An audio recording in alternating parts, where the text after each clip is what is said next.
حالات کے اندر توبہ ہر منزل کی کنجی ہے.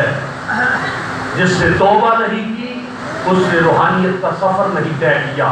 شیخ عبد القادر جیلانی رضی اللہ تعالی عنہ نے فرمایا تصوف جب لکھا جاتا ہے سب سے پہلے تے آتی ہے تا، لفظ تا آتا ہے. فرمایا اس کا معنی توبہ ہے. توبہ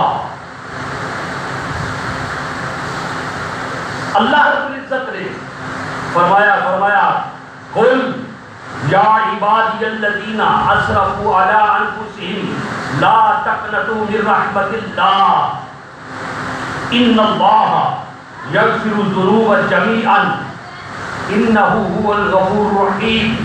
فرمایا اے محبوب ان کو کہہ دیجئے وہ لوگ جنہوں نے اپنی جانوں پر ظلم کیا وہ میری رحمت سے مایوس نہ ہو. میری ذات وہ ہے جو سارے گناہوں کو معاف کر دے اور میری شان یہ ہے کہ میں گناہوں کو مٹانے والا ہوں اور رحمتوں کے دروازے کھولنے والا ہوں.